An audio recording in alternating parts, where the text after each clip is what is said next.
Praise the lord. ప్రభు స్తోత్రం. ఈరోజు వాగ్దాన సందేశం, ప్రవచనాత్మకమైన సందేశం. కొరింథీయులకు రాసిన మొదటి పత్రిక 3వ అధ్యాయము 13వ వచనం. అగ్నియే పరీక్షించును. ఎవరి సేవ, ఎవరి సాక్ష్యము, ఎవరి జీవితం గురించి అగ్నియే పరీక్షిస్తుంది. ఎవరైతే వారి కనుగుణంగా పరిచర్య చేస్తున్నారో దానిని అగ్ని పరీక్షిస్తుందని పౌలు గారు కొరింథీయులకు రాస్తూ సెలవిస్తున్నారు.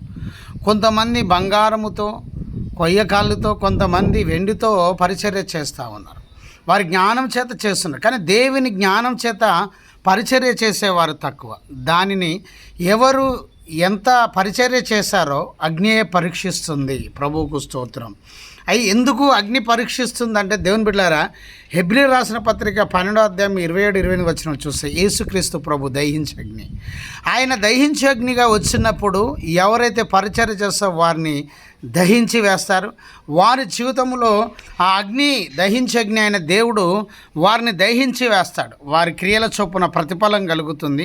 కనుక అగ్నియే పరీక్షిస్తుంది. కనుక మనం విశ్వాసంతో ప్రార్థన చేయాలి, నమ్మకంతో ప్రార్థన చేయాలి. మనం నమ్మకంతో, విశ్వాసంతో పరిచర్య చేసి ముందుకెళ్ళినప్పుడు అత్యధికమైన దీవెనలు, ఆశీర్వాదాలు మనం పొందుకుంటాం. అగ్నియే పరీక్షిస్తుందని పౌలు గారు గొప్ప మాట చెప్పారు. ఈరోజు అదే దేవుడు నీతో మాట్లాడుతున్నారు. నీ సాక్ష్యం గురించి, నీ పరిచర్య గురించి, నీ కుటుంబం గురించి ప్రభు మాట్లాడుతున్నాడు. దేవుని బిడ్డలారా, అగ్ని పరీక్షిస్తుంది. దహించే అగ్ని అయిన యేసుక్రీస్తు ప్రభు నీ జీవితంలో అద్భుతం చేయబోతున్నాడు. ప్రకటన గ్రంథం 12వ అధ్యాయం 12వ వచనంలో 12వ అధ్యాయము 12వ వచనంలో దేవుని వాక్యం సెలవుస్తుంది. మహోద్రేకముతో మరి సాతాను రాబోతుంది. మనము చూస్తున్న భూమి, ఆకాశం లయమైపోతుంది.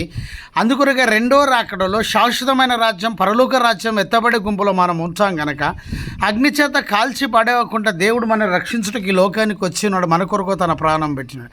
అయితే దుష్టుడు మహోద్రేకముతో, కోపముతో ఎవరిని మింగుదినా, ఎవరిని చెడగొట్టాలా, ఎవరి పడగొట్టాలా, ఎవరిని విశ్వాసంతో తొలగించాలని ప్రయత్నం చేస్తున్నాడు. అపవాది మహా ఉద్రేకముతో పరిగెత్తుచూ ఉన్నాడు. సంఘాలను నాశనం చేస్తున్నాడు, కుటుంబాలను నాశనం చేస్తున్నాడు, వ్యక్తులను నాశనం చేస్తున్నాడు, పరిచర్యను నాశనం చేస్తున్నాడు. కనుక మనం మెలకువగలిగి ప్రార్థన చేయాలి, మెలకువగలిగి జీవించి మన పరిచర్య క్రీస్తునందు వేయాలి. ఆమేన్. మన పునాది క్రీస్తునందు వేయాలి. ప్రభువులో మనం వేయబడాలి. ప్రభువులో నిలబడితే అత్యధికమైన దీవెనలు, అత్యధికమైన ఆశీర్వాదాలు కలుగుతాయి. అలా విశ్వాసముతో చేయండి. నీ పరిచర్య, నీ సాక్ష్యం అగ్నియే పరీక్షిస్తుంది. ప్రభు అయిన యేసుక్రీస్తు మాటలు దీవించును గాక. ఆమేన్.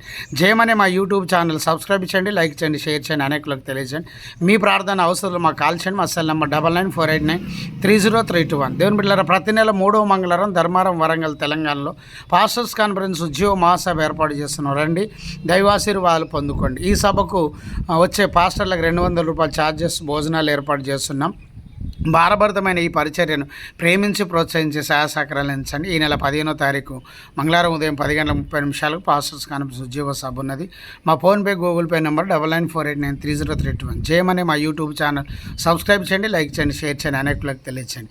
మీ ప్రార్థన అవసరాలు మాకు కాల్ చేయండి. మా cell number 9948930321. Praise the lord. God bless you.